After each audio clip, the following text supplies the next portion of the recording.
Hello friends. आज हम बात करेंगे सीटेट एग्जाम से रिलेटेड बहुत ही इम्पोर्टेंट टॉपिक जो कि आपका ईवीएस एनसीईआरटी से रिलेटेड होने वाला है। तो फ्रेंड्स, अगर आप चैनल पर नए हैं तो एक बार चैनल को सब्सक्राइब करके वीडियो को बिना स्किप किए हुए लास्ट तक जरूर देखें। तो चलिए फ्रेंड्स, हम बिना टाइम को वेस्ट करते हुए सीधा अपने टॉपिक की बात करते हैं। एनसीईआरटी किताबों के महत्वपूर्ण बिंदु हैं। एनसीए 2005 के अनुसार कक्षा 3 से 5 तक के पर्यावरण अध्ययन को 6 थीमों में विभाजित किया गया है, जो कि इस प्रकार से हैं। फर्स्ट है आपका परिवार एवं मित्र, सेकंड है भोजन, थर्ड है पानी, फोर्थ है आपका आवास, फिफ्थ है यात्रा, सिक्स्थ है आपका हम चीजें कैसे बनाते हैं। नेक्स्ट है मधुमक्खी पालन। तो बिहार के मुजफ्फरपुर का बौचाहा गांव, इस इलाके में लीची के पेड़ बहुत अधिक पाए जाते हैं, इसीलिए इस क्षेत्र के लोग मधुमक्खी पालकर शहद बनाने का काम करते हैं। नेक्स्ट पॉइंट है मधुमक्खी पालन को एपीकल्चर कहते हैं। अक्टूबर से दिसंबर मधुमक्खी के अंडे देने का समय होता है। यही मधुमक्खी पालन शुरू करने का भी सही समय होता है। लीची के फूल फरवरी में खिलते हैं। मधुमक्खी के हर छत्ते में एक रानी मधुमक्खी होती है जो अंडे देती है। छत्ते में कुछ नर मक्खी भी होती हैं। छत्ते में बहुत सारे काम करने वाली मक्खियां भी होती हैं। यह दिन भर काम करती हैं, शहद के लिए फूलों का रस ढूंढती हैं। जब मक्खी को रस मिल जाता है तो वह एक तरह का नाच करती है। उससे दूसरी मक्खियों को पता चल जाता है कि रस कहाँ पर है। नेक्स्ट पॉइंट है वह रस से शहद बनाती हैं। छत्ता बनाने का काम भी इन्हीं का होता है और बच्चों को पालने का काम भी इन्हीं का होता है। नेक्स्ट है आपका मधुमक्खी पालन में बक्से का प्रयोग किया जाता है। इस बक्से में चीनी का मीठा घोल डाला जाता है। नेक्स्ट है आपका नर मक्खी छत्ते के लिए कुछ खास काम नहीं करती। मधुमक्खी के डंक में फार्मिक अम्ल होता है। अब है आपका चींटियां। तो चींटियां मिलजुल कर रहती हैं और चींटियों का काम बटा हुआ होता है। रानी चींटी अंडे देती है। सिपाही चींटियां बिल का ध्यान रखती हैं। काम करने वाली चींटियां भोजन ढूंढकर बिल तक ले जाती हैं। नेक्स्ट पॉइंट है चींटियां चलते समय जमीन पर कुछ ऐसा छोड़ती हैं जिसे सूंघकर पीछे आने वाली चींटियों को रास्ता आसानी से मिल जाता है। आपको नोट करके लिखना है दीमक और ततैये भी समूह में रहते हैं। जैसे चींटियां आपकी मिलजुल करके रहती हैं, वैसे दीमक और ततैये भी समूह में रहते हैं। नेक्स्ट है आपका रेशम का कीड़ा। तो रेशम का कीड़ा अपनी मादा को इसकी गंध से कई किलोमीटर की दूरी से ही पहचान लेता है। अब है मच्छर। तो मच्छर हमारे शरीर की गंध, खासकर पैरों के तलवों की और हमारे शरीर की गर्मी से हमें ढूंढ लेते हैं। मच्छर पानी में अंडे देते हैं। डेंगू, मलेरिया, चिकनगुनिया बीमारी मच्छरों के द्वारा फैलती है। रुके हुए पानी में या इकट्ठा हुए पानी में मलेरिया के मच्छर पैदा होते हैं। इसीलिए मच्छरों के प्रजनन को रोकने के लिए पानी में तेल डालना उचित रहता है। इससे पानी का पृष्ठ तनाव कम हो जाता है और ऑक्सीजन की आपूर्ति रुक जाती है, जिससे मच्छर का लार्वा मर जाता है। नेक्स्ट है आपका कुत्ता।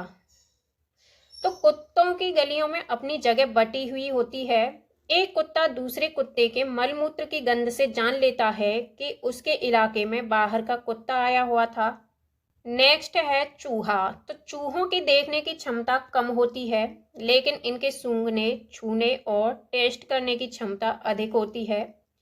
अब है आपका उल्लू। तो उल्लू अपनी गर्दन पीछे तक घुमा सकता है। नेक्स्ट है मैना। तो मैना झटके से अपनी गर्दन आगे पीछे करती है। अब है चीलबाज और गिद्ध। तो चीलबाज और गिद्ध हमसे 4 गुना अधिक दूरी तक देख पाते हैं। चील की पूंछ खांचे वाली होती है। गिद्ध मरे हुए जानवरों को खाकर जगह साफ कर देता है और आकाश में ऊंचाई पर उड़ता है। नेक्स्ट है आपका कलचिड़िया, इंडियन रोबिन पंछी के बारे में। तो कलचिड़िया पत्थरों के बीच में अपना घोंसला बनाती है। इनके घोंसले में पौधों की नाजुक टहनी, जड़ें, ऊन, बाल, रुई ये सब बिछा हुआ रहता है और यह छोटे कीड़े मकोड़ों को खाती है। इनकी चोंच अंदर से लाल होती है। अब हम बात करते हैं कौआ के बारे में। तो कौए के घोंसले में लोहे के तार और लकड़ी की टहनियां जैसी चीजें भी होती हैं। कौआ पेड़ की ऊंची डाल पर घोंसला बनाता है। कोयल अपना घोंसला नहीं बनाती, वह कौए के घोंसले में अंडे देती है। कौआ अपने अंडों के साथ साथ कोयल के अंडों को भी सेता है। नेक्स्ट है फाख्ता के बारे में। फाख्ता कैक्टस के कांटों के बीच या मेहंदी की मेड़ में अपना घोंसला बनाती है। अब है गौरैया। तो गौरैया अलमारी के ऊपर, आईने के पीछे अपना घोंसला बनाती है। नेक्स्ट है बसंत गौरी। तो बसंत गौरी यह गर्मियों में टुक टुक करती रहती है। पेड़ के तने में गहरा छेद बना करके उसमें अंडे देती रहती है। नेक्स्ट है कबूतर। तो कबूतर पुराने मकान या खंडहर में घोंसला बनाते हैं। अब है दर्जन चिड़िया। दर्जन चिड़िया अपनी नुकीली चोंच से पत्तों को सी लेती है और उनसे एक थैली सी बना लेती है और उसमें अंडे देती है। नेक्स्ट है शक्करखोरा। शक्करखोरा किसी छोटे पेड़ या झाड़ी की डाली पर अपना लटकता हुआ घोंसला बनाती है। इसका घोंसला बाल, मकड़ी के जाले, पतली टहनियां, बारीक घास, सूखे पत्ते, रुई, पेड़ की छाल के टुकड़ों और कपड़ों के चीथड़ों से बना हुआ होता है। नेक्स्ट बात करते हैं नर बीवर पक्षी के बारे में। तो नर बीवर पक्षी अपने घोंसले बनाते हैं। मादा बीवर उन सभी घोंसलों को देखती है, फिर उनमें से जो घोंसला सबसे ज्यादा पसंद आता है उसमें ही वह अंडे देती है। नेक्स्ट है पंछी। तो पंछी केवल अंडे देने के लिए घोंसला बनाते हैं। जब अंडों से बच्चे निकल जाते हैं तो वह घोंसला छोड़ करके उड़ जाते हैं। घोंसला छोड़कर पक्षी अलग अलग जगह चले जाते हैं, पेड़ों पर, जमीन पर और पानी में। अधिकतर पक्षियों की आंखें उनके सिर के दोनों तरफ होती हैं। पक्षी एक ही समय में दो अलग अलग चीजों पर एक साथ देख लेते हैं, यानी उन पर नजर डाल लेते हैं। जब अलग अलग चीजों पर केंद्रित करते हैं तो उनका देखने का दायरा बढ़ जाता है और जब ये बिल्कुल सामने देखते हैं तो इनकी दोनों आंखें एक ही चीज पर होती हैं। ज्यादातर पक्षियों की आंखों की पुतली घूम नहीं सकती, वह अपनी गर्दन घुमाकर ही आसपास देखते हैं। पक्षियों के पंख उन्हें उड़ने में मदद करते हैं और उन्हें गर्माहट भी देते हैं। उनके नए पंख आते रहते हैं और पुराने झड़ते रहते हैं। कुछ पक्षी अलग अलग खतरों के लिए अलग अलग आवाजें निकालते हैं, जैसे कि उड़कर आने वाले दुश्मन के लिए एक तरह की आवाज और जमीन पर चलकर आने वाले के लिए दूसरी तरह की आवाज निकालते हैं। पक्षियों के कान दिखते नहीं हैं, लेकिन इनके सिर के दोनों तरफ छोटे छोटे छेद होते हैं जो पंखों से ढके हुए रहते हैं। पक्षी इन्हीं की मदद से सुनते हैं। अब है आपका हाथी। तो हाथी को पानी और कीचड़ में खेलना बहुत पसंद होता है, इससे उसके शरीर को ठंडक मिलती है। हाथी के कान पंखे जैसे होते हैं। गर्मी लगने पर हाथी अपने कान हिला करके हवा भी करते हैं। 3 महीने के हाथी 200 किलोग्राम वजन का होता है। एक बड़ा हाथी दिन में 100 किलोग्राम से ज्यादा पत्ते और झाड़ियां खा लेता है। हाथी बहुत ही कम आराम करता है, एक दिन में केवल 2 से 4 घंटे सोता है। हाथी परेशानी आने पर एक दूसरे की मदद भी करते हैं। अब हम बात करते हैं हाथी के झुंड के बारे में। तो झुंड में केवल हथिनियां और बच्चे ही रहते हैं। झुंड की सबसे बुजुर्ग हथिनी ही पूरे झुंड की नेता होती है। नेक्स्ट है, इस झुंड में 10 या 12 हथिनी और बाकी बच्चे होते हैं। 14-15 साल तक हाथी झुंड में रहते हैं, फिर वह झुंड छोड़ करके चले जाते हैं। अब है नेक्स्ट स्लॉथ। तो स्लॉथ देखने में भालू की तरह होते हैं, पर ये भालू से अलग होते हैं। ये दिन में करीब 17 घंटे पेड़ों से उल्टे लटक कर आराम से सोते रहते हैं। ये सप्ताह में एक बार सोच के लिए पेड़ से नीचे उतरते हैं। जिस पेड़ में रहते हैं, यानी जिस पेड़ पर स्लॉथ रहता है, उसी के पत्ते खा करके अपना पेट भरता है।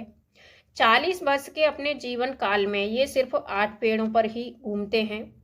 यानी स्लॉथ का जो जीवन काल होता है वो 40 वर्ष का होता है। नेक्स्ट है आपका बाघ। तो बाघ अंधेरे में हमसे 6 गुना बेहतर देख पाते हैं। बाघ की मूंछें हवा में हुए कंपन को भांप लेती हैं, जिससे उसे शिकार का सही स्थिति का पता चलता है और इससे वो अंधेरे में रास्ता भी ढूंढ लेते हैं। बाघ अपने इलाके में मूत्र करके अपनी गंध छोड़ता है, दूसरा बाघ इस गंध को तुरंत पहचान लेता है। नेक्स्ट पॉइंट है बाघ मौके के अनुसार अपनी आवाज बदलता रहता है। बाघ का घुर्राना 3 किलोमीटर दूर तक सुनाई देता है। बाघ के दोनों कान बाहर की आवाज इकट्ठा करने के लिए अलग अलग दिशाओं में बहुत ज्यादा घूम जाते हैं। बाघ हवा से पत्तों के हिलने और शिकार के झाड़ियों में हिलने से हुई आवाज के अंतर को तुरंत भांप लेते हैं। अब हम बात करते हैं सांप के बारे में। तो हमारे देश में केवल 4 तरह के ही जहरीले सांप होते हैं। इनके नाम हैं नाग, करेंत, दोबोइया तथा अफाई। जब सांप किसी को काटता है तो उसके 2 खोखले जहर वाले दांतों से उस व्यक्ति के शरीर में जहर चला जाता है। इस जहर से बचने के लिए उस व्यक्ति को सीरम नाम की दवाई दी जाती है, जो सांप के जहर से ही बनाई जाती है। सांप के दांत नुकीले होते हैं, लेकिन वह अपने शिकार को चबा करके नहीं खाता, बल्कि पूरा निगल के खा जाता है। नेक्स्ट है आपका सांप के बाहरी कान नहीं होते, वह जमीन पर हुए कंपन को ही सुन पाता है। सपेरों को कालबेलिया भी कहते हैं। कालबेलिया नाच में सांप जैसी मुद्राएं होती हैं। आपसे एक क्वेश्चन बनता है कि कालबेलिया नाच कहाँ का फेमस है। तो कालबेलिया जो डांस है आपका राजस्थान राज्य का फेमस डांस है। नेक्स्ट है आपका लंगूर। तो जंगल में ऊंचे पेड़ पर बैठा लंगूर अपने पास आती मुसीबत को देखकर एक खास आवाज निकालकर अपने साथियों को संदेश देता है और उन्हें चौकन्ना करता है। अब हम बात करते हैं मगरमच्छ के बारे में। तो मगरमच्छ के छोटे छेद जैसे कान होते हैं, लेकिन उसके कान आसानी से दिखाई नहीं देते। अब है छिपकली। तो छिपकली के भी छोटे छेद जैसे कान होते हैं। नेक्स्ट है मछलियाँ। तो खतरों की चेतावनी एक दूसरे को बिजली तरंगों से देती हैं। अब है डॉल्फिन। डॉल्फिन भी अलग अलग तरह की आवाज़ निकालती है और एक दूसरे से बात करती है। नेक्स्ट है आपका गिलहरी। तो गिलहरी के दांत हमेशा बढ़ते रहते हैं। दांतों से काटने और कुतरने के कारण इनके दांत घिस जाते हैं। अब बात करते हैं हम बिल्ली के बारे में। तो बिल्ली के दांत नुकीले होते हैं, जो मांस को फाड़ने और काटने के काम में आते हैं। नेक्स्ट है गाय। तो गाय के आगे के दांत पत्तों के काटने के लिए होते हैं और पीछे के दांत चपटे और बड़े होते हैं, जो घास को चबाने के लिए होते हैं। अब हम बात करते हैं अन्य जानवरों के बारे में। तो जानवरों की खाल पर जो डिजाइन होते हैं वह उनके बालों के रंग के कारण होते हैं। दिन में जागने वाले जानवर आमतौर पर कुछ रंग ही देख पाते हैं। रात में जागने वाले जानवर हर चीज को सफेद और काली ही देखते हैं। बहुत से जानवर किसी खास मौसम में लंबी गहरी नींद में चले जाते हैं, जैसे कि छिपकली। कुछ जानवर भूकंप या तूफान आने के कुछ समय पहले अजीब हरकतें करने लगते हैं। जंगलों में रहने वाले लोग समझ जाते हैं कि कुछ बुरा होने वाला है। जानवरों में भी देखने, सुनने और महसूस करने की शक्ति होती है। वैज्ञानिकों का मानना है कि कई जानवरों की अपनी पूरी भाषा होती है। जिन जानवरों के बाहरी कान व शरीर पर बाल होते हैं वे बच्चे देते हैं। जिन जानवरों के बाहरी कान व शरीर पर बाल नहीं होते वे अंडे देते हैं। स्तनधारियों की विशेषताओं में इनके शरीर पर बाल का पाया जाना और कान के मध्य भाग में और 3 अस्थियों मेलियन, इनकस व स्टेप्स का पाया जाना प्रमुख होता है। नेक्स्ट पॉइंट है यदि कुछ प्रजातियों को छोड़ दें तो लगभग सभी स्तनधारी वर्ग के जंतु बच्चे देते हैं, तथा जिन जानवरों में यह नहीं पाए जाते हैं वे अंडे देते हैं। नेक्स्ट टॉपिक है घास। तो घास का पौधा जितना जमीन के ऊपर होता है उससे कहीं ज़्यादा जमीन के अंदर फैला हुआ होता है। घास की जड़ें बहुत मजबूत होती हैं, इन्हें खुरपी से खोद करके निकाला जा सकता है। नेक्स्ट है आपका बरगद। तो बरगद के पेड़ की लटकन उसकी जड़ों तक होती है और ये टहनियों से निकलती हैं और आगे बढ़ते बढ़ते जमीन के अंदर चली जाती हैं। यह जड़ें मजबूत खंभों की तरह पेड़ को सहारा देने का काम करती हैं। नेक्स्ट बात करते हैं हम रेगिस्तानी ओक के बारे में। तो ऑस्ट्रेलिया में रेगिस्तानी ओक पेड़ पाया जाता है, जिसकी ऊंचाई 11 से 12 फीट होती है। इसकी जो पत्तियां हैं वो बहुत कम होती हैं। इसकी जड़ें जमीन के अंदर 250 से 300 फीट तक जाती हैं, जब तक पानी तक न पहुंच जाए। यह पानी पेड़ की तनों में जमा होता रहता है। जब कभी इस इलाके में पानी नहीं होता या पानी की कमी पड़ जाती है तो वहाँ के लोग इसके तने के अंदर पतला पाइप डालकर पानी निकाल लेते हैं। नेक्स्ट बात करते हैं हम निपेंथिस। तो निपेंथिस नामक पौधा इंडोनेशिया, ऑस्ट्रेलिया और भारत के मेघालय में पाया जाता है। यह पौधा छोटे छोटे कीड़े मकोड़े और जीवों को खा जाता है, यानी उनका शिकार करता है। यह पौधा लंबे घड़े के जैसा दिखता है, जिसके ऊपर पत्ती का ढक्कन लगा हुआ होता है और इसमें से खुशबू निकलती है, जिसकी वजह से कीड़े मकोड़े उसके अंदर फंस जाते हैं। निपेंथिस पौधे को घटपर्णी पौधा भी कहा जाता है। नेक्स्ट बात करते हैं बीज के बारे में। तो बीज को प्राचीन समय में सूखी लौकी में रखकर उस पर मिट्टी का लेप कर देते थे और नीम की पत्तियां इन्हें कीड़ों से बचाती थीं। नेक्स्ट पॉइंट है पौधे स्वयं भी अपने बीजों को दूर तक फेंक देते हैं और कपड़ों में चिपक कर तथा पानी के जरिए भी ये एक जगह से दूसरी जगह पहुंच जाते हैं। सोयाबीन की फलियां पककर फट जाती हैं और उसमें से बीज बाहर निकल जाते हैं। काली मिर्च, सौंफ, गेहूं आदि बीज होते हैं। नाशपाती, भिंडी, करेला, खीरा, टमाटर, चीकू आदि में बीज होते हैं। मिट्टी में गोबर मिलाने से मिट्टी में कीड़ा नहीं लगता। नेक्स्ट है आपका फसल। तो एक ही प्रकार की फसल उगाने से और कई केमिकल्स को यूज करने से जमीन बंजर हो जाती है। नेक्स्ट बात करते हैं क्रोटन पौधे के बारे में। क्रोटन पौधे जमीन के बारे में उसकी दिशा को बता देते हैं, यानी सिग्नल दे देते हैं। नेक्स्ट है आपका क्रोटन पौधे की जड़ जमीन में ज़्यादा गहरी नहीं जाती हैं। जब मिट्टी सूखने लगती है तो इस पौधे की पत्तियां सूखने लगती हैं और झड़ने लगती हैं, जिससे मिट्टी का पता चल जाता है कि मिट्टी सूख रही है। तो यह एक प्रकार का सिग्नल होता है। जड़ें पौधों को सहारा देती हैं, जल तथा खनिजों को अवशोषित करती हैं और ह्यूमस उपलब्ध करवाती हैं। अब हम बात करते हैं सब्जियों के बारे में। तो अधिकतर सब्जियां पौधों के फूल होती हैं और कुछ सब्जियां पौधों का फल भी होती हैं। हरी मिर्च, टमाटर, आलू आया साउथ अमेरिका से। गोभी और मटर यूरोप से आए। कॉफ़ी बीन्स और भिंडी अफ्रीका से आई। सोयाबीन आपका आई चीन से। नेक्स्ट बात करते हैं हम केंचुए के बारे में। तो केंचुए जमीन में छेद बनाकर मिट्टी को मुलायम कर देते हैं। जमीन को इन छेदों से हवा और पानी मिल जाता है। केंचुए मृत पत्तियों और पौधों को खाते हैं और इनके मल से जमीन उपजाऊ बनती है। केंचुओं को किसानों का मित्र भी कहा जाता है। नेक्स्ट बात करते हैं हम झूम खेती के बारे में, यानी शिफ्टिंग फार्मिंग के बारे में। झूम खेती का तरीका बिल्कुल अलग है। एक फसल कटने के बाद जमीन को कुछ साल तक ऐसे ही छोड़ देते हैं, उसमें खेती नहीं करते। इस जगह जो बांस या जंगल उग जाता है उसे उखाड़ते नहीं हैं, बस गिरा करके जला देते हैं। यह राख जमीन में खाद का काम करती है। जमीन को जलाते हुए आसपास के पेड़ न जलें और जंगलों को नुकसान न पहुंचे, इसका भी ध्यान रखना पड़ता है। फिर इस जमीन में खेती की बारी आती है तो जमीन को जोता नहीं जाता, मिट्टी को हल्के से हिलाकर बीज छिड़क देते हैं।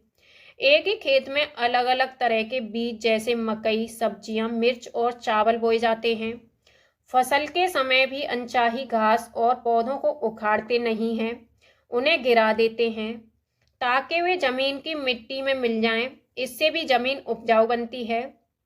नेक्स्ट पॉइंट है, मुख्य फसल चावल की होती है, यानी झूम खेती में जो मुख्य फसल होती है वो चावल की होती है। फसल पकने पर गांव में सबसे बड़ा त्योहार मनाया जाता है और चेराव नाच भी करते हैं। इस नाच में जमीन पर बांस की डंडी लेकर दो दो लोगों की जोड़ी आमने सामने बैठती है। ढोल की ताल पर डंडियों को जमीन पर पीटते हैं। डंडियों के बीच लोग एक कतार में खड़े होकर कूदते हैं और नाचते हैं। स्थानांतरित खेती या झूम खेती उत्तर पूर्वी पर्वतीय तथा आदिवासी क्षेत्रों में की जाती है। इसे जनजातीय कृषि भी कहा जाता है। नेक्स्ट पॉइंट है, झूम खेती मिजोरम में होती है। मिजोरम की मुख्य फसल चावल है। मिजोरम में 3/4 लोग जंगल में रहते हैं।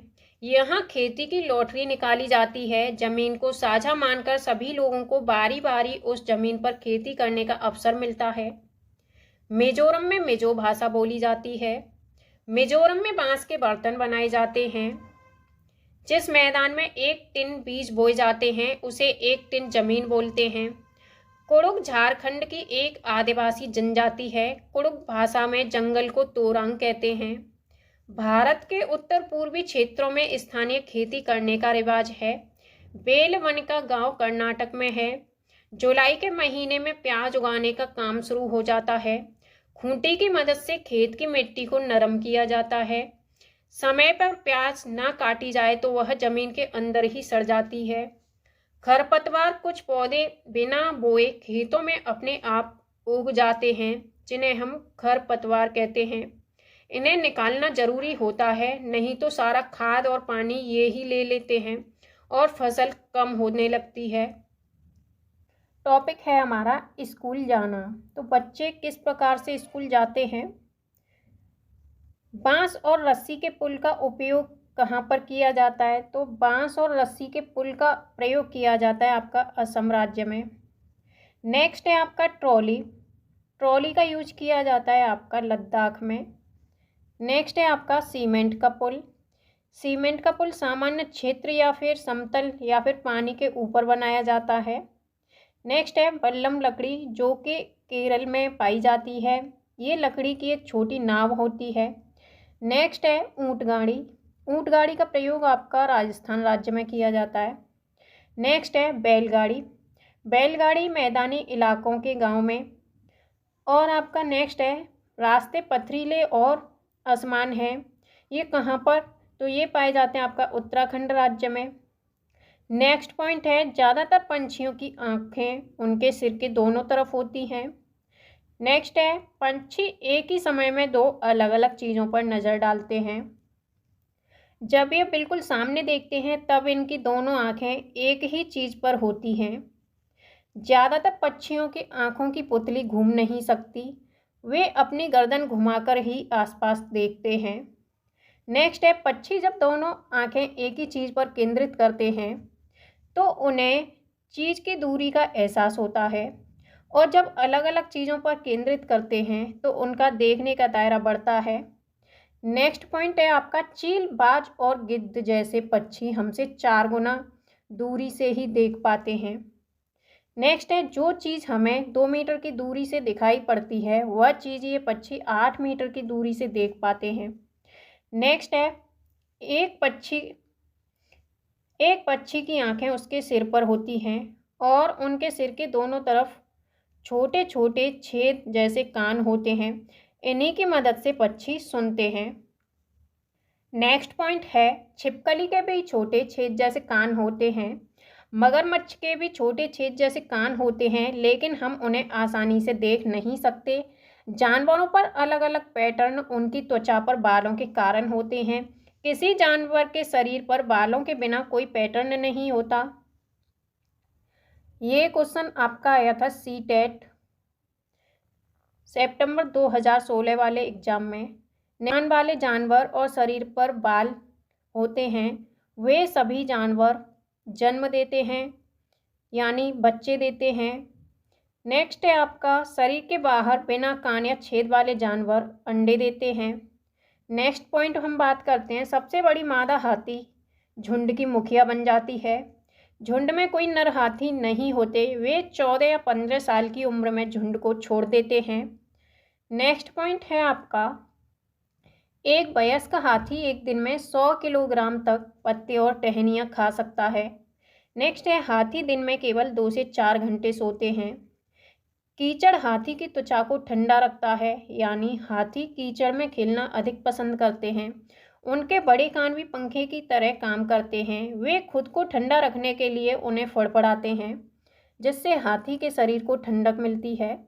नेक्स्ट है, झुंड में 10 से 12 मादा हाथी और बच्चे होते हैं। नेक्स्ट पॉइंट है, खेजड़ी गांव राजस्थान में जोधपुर के पास है।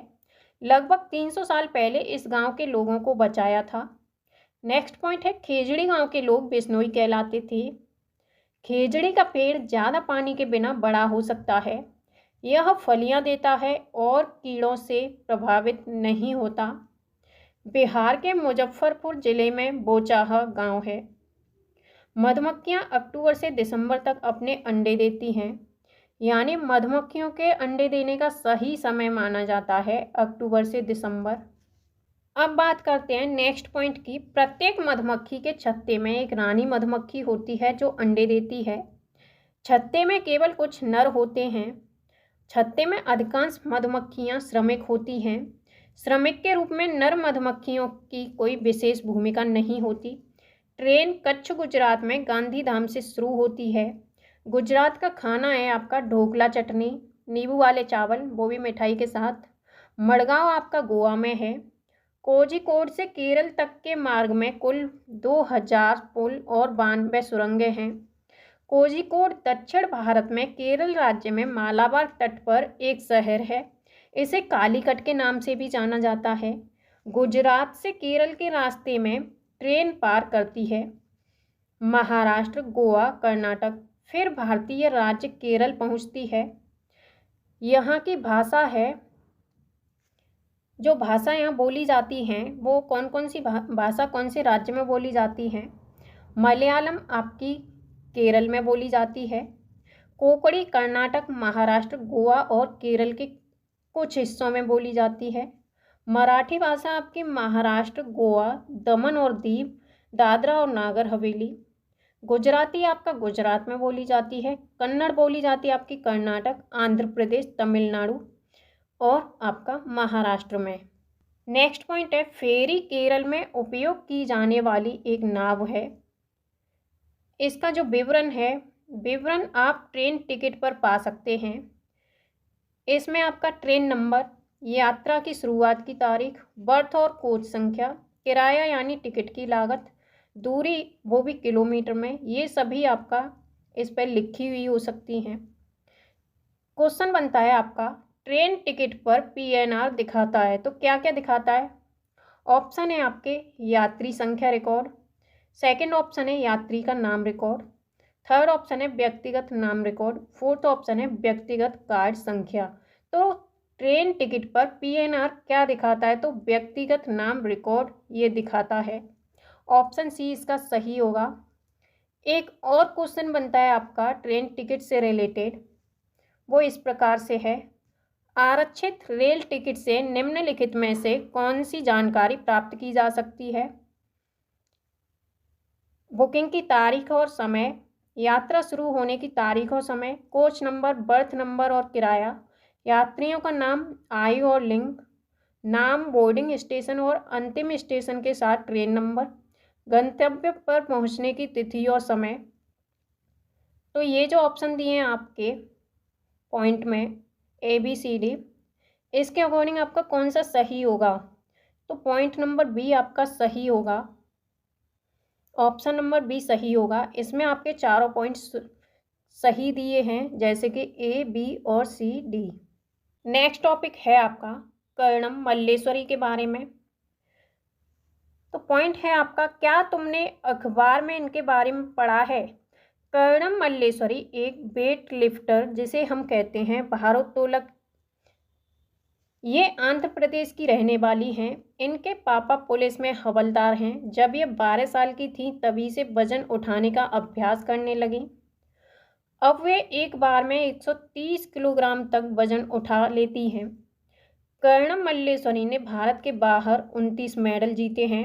उनकी 4 बहनें भी रोज वजन उठाने का अभ्यास करती हैं। अब हम बात करते हैं मधुबनी पेंटिंग के बारे में। पॉइंट नंबर फर्स्ट है आपका, चित्र में डिजाइन को मधुबनी कहा जाता है। यह लोक कला का एक बहुत पुराना रूप है। बिहार में एक जिला है जिसे मधुबनी कहा जाता है, उसी के नाम पर इस पेंटिंग का नाम पड़ा।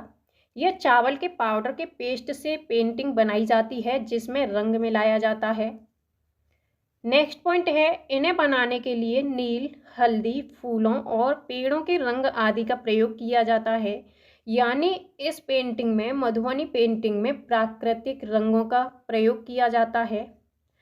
चित्रों में इंसानों, जानवरों, पेड़ों, फूलों, पंछियों, मछलियों और कई अन्य प्रकार के जानवरों को दिखाया गया है। नेक्स्ट है, पेलवनिका गांव आपका कर्नाटक में है। गिजुबाई बधिका गुजरात में रहते थे। उन्होंने बच्चों के लिए कई कहानियां लिखी। एक भारतीय रोबिन अपने अंडे सड़क के किनारे पत्थरों के बीच में देती है। कोयल कोए के घोंसले में अपने अंडे देती है। पंछी अपने अंडे देने के लिए ही घोंसले का निर्माण करते हैं। चूजे बड़े होने के बाद अपना घोंसला छोड़ देते हैं। नल्लमदा आंध्र प्रदेश में है। हेलगुंडी गांव आपका कर्नाटक में है।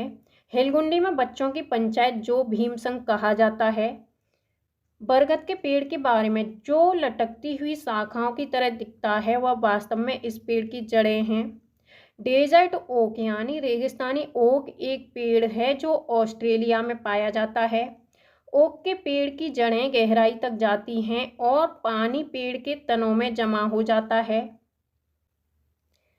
अब है नेक्स्ट पॉइंट, असम में चावल की नई फसल के अवसर पर बिहू उत्सव मनाया जाता है।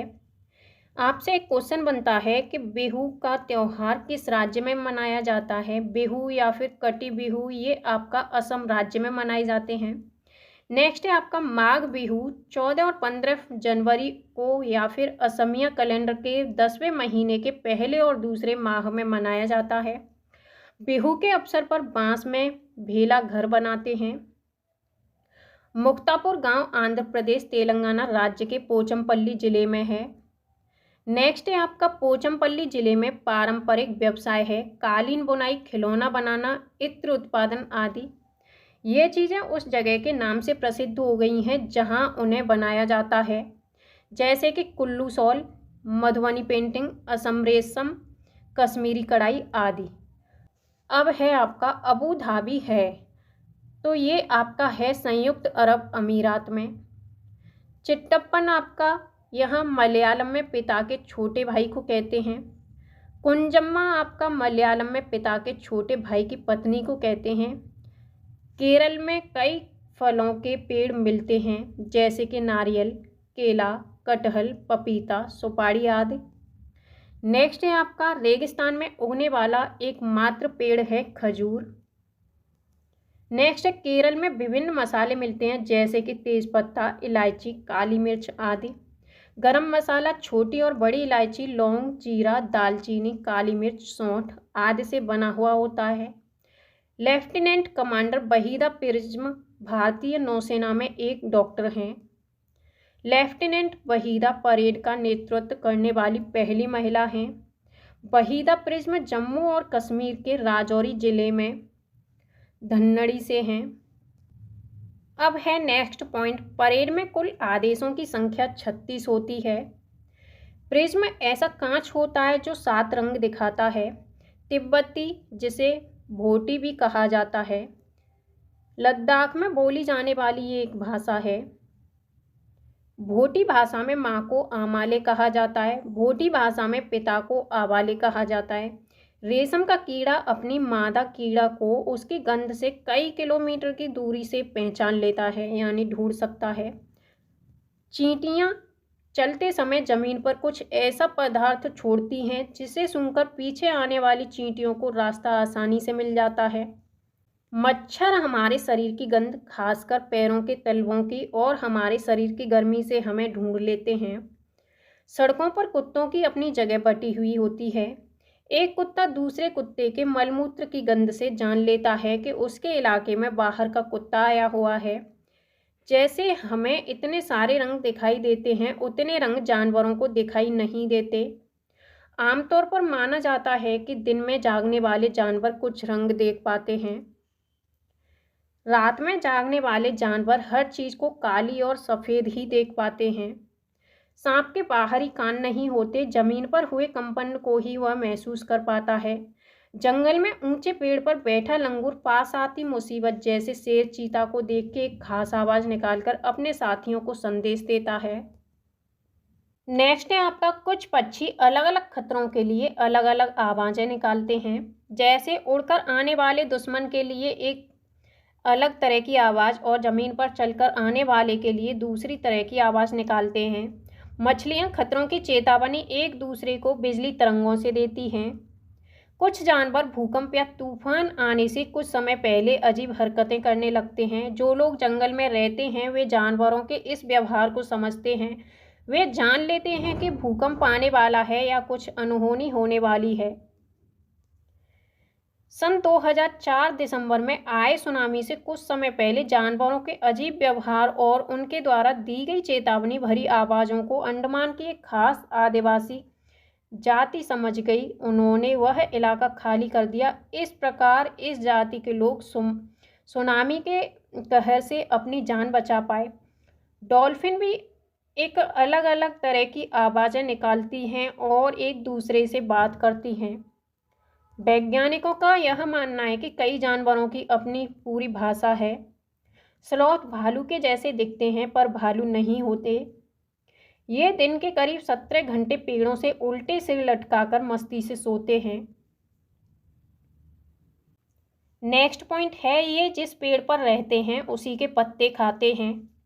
लगभग 40 वर्ष के अपने पूरे जीवन में ये मुश्किल से 8 पेड़ों पर घूमने की तकलीफ उठाते हैं। ये सप्ताह में एक बार ही सोच करने के लिए पेड़ से नीचे उतरते हैं।